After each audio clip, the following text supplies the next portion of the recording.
Welcome back, Wayfinders.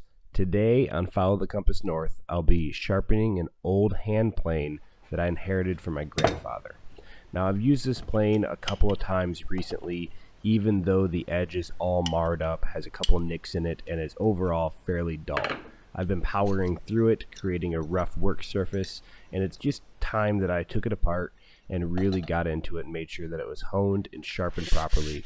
And that's going to start with me truing up these sides with a little bit of sandpaper.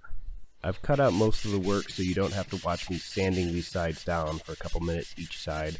Just showing you I'm taking 120 grit to 150 grit sandpaper and just taking off the rust.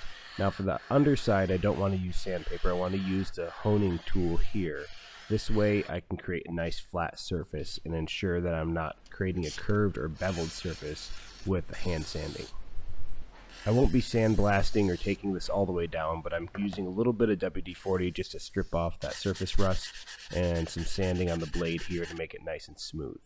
Using a small speed square, I ensure that the blade is still 90 degrees to the side, and it seems to be pretty close, so I can move on to the actual sharpening of the blade. When sharpening a hand plane, you do it exactly as you would a large wide chisel, which means we're going to be honing the very underside.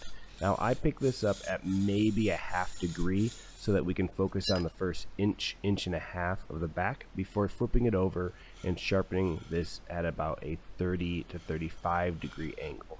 It is not like a knife where you want the bevel even on both sides. You want a very, very fine bevel on the underside and then a strong 30 to 35 degree bevel on the top side.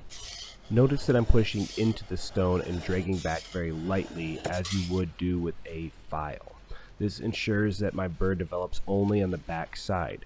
However, this underside does get a small burr while you're doing this, so you're going to have to flip it over again and knock off that burr so that you can maintain sharpness over a long period of time. Always test your sharpness on the material it's supposed to cut. Don't use your thumb or the back of your nail or a piece of your flesh, because if it does a really good job, you'll end up injuring yourself. So this is supposed to cut wood, so I tested on a piece of wood. I cleaned up a few of the components before putting it back together, but I'm leaving it with that rustic look and adding a little bit of oil so that it doesn't become a rusted look. You'll notice that I had the blade depth set improperly when I first tried this after sharpening it.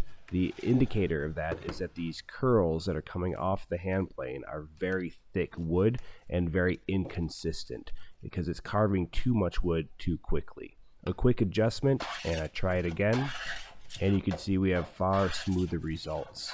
Now the shavings I'm getting are paper thin and the full width of the board. The hand plane still has a little bit of roughness in the beginning. I think that's due to the blade not being perfect, but it is far better than what it used to be.